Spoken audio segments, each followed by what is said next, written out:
아토피 피부염, 아토피성 섭진, 낫지 않게 관리하라. 기존 처치의 말씀이십니다. 낫기에 치료하십시오. 아토시소탕, 아토시소환이 말씀드립니다. 기존 처치에서 아토피 피부염에 대한 다양한 견해가 피력되고 있습니다. 그러나 최종적인 결론은 아토피 피부염은 낫지 않는다입니다.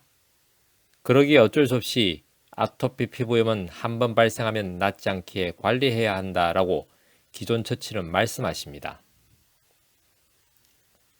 이와 달리 아토시소탕, 아토시소환은 말씀드립니다. 아토피 피부염은 낫습니다. 치료하시면 되십니다. 라고. 기존 처치가 처음부터 아토피 피부염은 낫지 않는다라는 결론에 이르지는 않았습니다. 기존 처치는 그 사이에 숱한 시도들을 통해서 아토피 피부염의 근원적 치료를 위해서 노력하였고 지금도 노력하고 있습니다. 새로운 처치가 시도될 때마다 아토피 피부염은 나을 수 있다고 주장하였고 또 그렇게 되기를 기대하였습니다. 그럼에도 불구하고 아토피 피부염은 낫지 않는다라는 결론에 이를 수밖에 없을 정도로 기존 처치 입장에서는 아토피 피부염의 근원적 치료는 어렵습니다. 물론 기존 처치는 지금의 노력들에 안주하지 않고 새로운 시도들을 끊임없이 경주할 것으로 기대합니다. 결국 아토피 피부염은 낫지 않는다라는 결론에 도달한 기존 처치 입장에서는 더 이상 아토피 피부염은 낫는다라는 귀결이 아닌 아토피 피부염은 낫지 않기에 관리되어야 한다라는 명제에 수렴할 수밖에 없습니다. 그러니 당연히 관리해야 할 항목들이 계속적으로 추가될 수밖에 없습니다. 그렇게 식이관리, 의복관리, 주거관리, 스트레스관리, 목욕관리, 보습관리, 손톱관리 등등 끊임없는 관리가 추가되면서 아토피 피부염 환자분들의 일상을 옥죄고 있습니다만 이는 기존 처치의 입장에서는 어쩔 수 없습니다. 왜냐하면 식이관리를 하면 증상이 조금 완화됨을 확인할 수 있기 때문입니다. 그렇게 의복관리를 하고 주거관리를 하고 스트레스 관리를 하고 목욕관리를 하고 보습관리 등등을 하면 조금 완화됨을 확인할 수 있기 때문입니다.